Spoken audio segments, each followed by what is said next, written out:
ಆಗ ಚಿಂಕಿ ಪಕ್ಷಿ ಚಿರ್ಕುಟ್ ಹತ್ರ ಬರುತ್ತೆ. ಆ ಪಕ್ಷಿಗಳು ಮಾತಾಡಿರುವ ಎಲ್ಲಾ ವಿಷಯನೂ ನಾನ್ ಕೇಳಿಸ್ಕೊಂಡೆ. ನೀನು ಬೇಜಾರಾಗ್ಬೇಡ. ಚಿರ್ಕುಟ್ ಕಣ್ಣಿಂದ ನೀರ್ ಬರ್ತಿದೆ. ಬೇಜಾರಾಗ್ದೆ ಇನ್ನೇನು, ಜನರೆಲ್ಲ ನಂಗೆ ಇದಕ್ಕೇನೆ ಮಕ್ಕರ್ ಮಾಡ್ತಾರೆ. ನಂಗೆ ಧ್ವನಿ ಇಲ್ಲ ಅಂತ. ಇದ್ರಲ್ಲಿ ನಂದೇನ್ ತಪ್ಪು? ಆಗ ಚಿಂಕಿ ಈಗನ್ನುತ್ತೆ, ನಾನ್ ನಿನ್ಗೆ ಸಹಾಯ ಮಾಡ್ತೀನಿ. ನಿನಗೆ ಸಹಾಯ ಮಾಡುವ ಒಂದು ಪಕ್ಷಿ ನನಗೆ ಒಂದು ಗೊತ್ತು. ಹೌದಾ? ನಿಜವಾಗ್ಲೂ ಹೀಗಾಗುತ್ತಾ?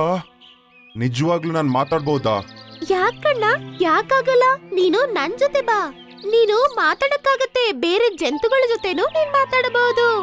ಕಪ್ಪು ಬೆಟ್ಟದ ಬಳಿ ಒಂದು ದೊಡ್ಡ ಆಲದ ಮರದ ಮೇಲೆ ಒಂದು ಗೂಬೆ ಮಾವ ಇರ್ತಾನೆ. ಅವನು ಒಳ್ಳೆ ವೈದ್ಯಕ. ಅವನು ಖಚಿತವಾಗಿ ನಿಂಗೆ ಸಹಾಯ ಮಾಡ್ತಾನೆ. ಇಬ್ಬರು ಎಗಿರಿ ವೈದ್ಯಕನಾದ ಗೂಬೆ ಹತ್ರ ಬರ್ತಾರೆ.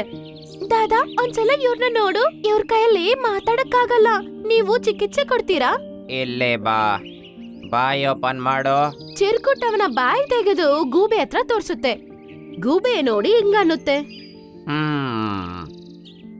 ಇದ್ರ ಧ್ವನಿ ಯಾಕೆ ಬಂದಿಲ್ಲ ಅಂದ್ರೆ ಇವನು ಮಾತಾಡಕ್ಕೆ ಟ್ರೈ ಮಾಡಿಲ್ಲ. ಇವನ್ ಬಾಯಿ ಎಲ್ಲ ಸರಿಯಾಗೇ ಇದೆ, ಆದ್ರೆ ಜಾಮ್ ಆಗಿದೆ. ಕಾಕ, ಅವನು ಚಿಕ್ಕವನಿದ್ದಾಗ್ಲೇ ಅಪ್ಪ ಅಮ್ಮ ತೀರ್ಕೊಂಡ್ಬಿಟ್ರು. ಮತ್ತೆ ಅವ್ರ ಜೊತೆ ಯಾರೂ ಇಲ್ಲ. ಹಾಗದು ಮಾತಾಡಕ್ಕೂ ಪ್ರಯತ್ನ ಪಟ್ಟಿಲ್ಲ. ಅದಕ್ಕೆ ಅದು ಪಾಪ ಮಾತಾಡಕ್ಕೆ ಬರ್ತಾ ಇಲ್ಲ ಅನ್ಸುತ್ತೆ.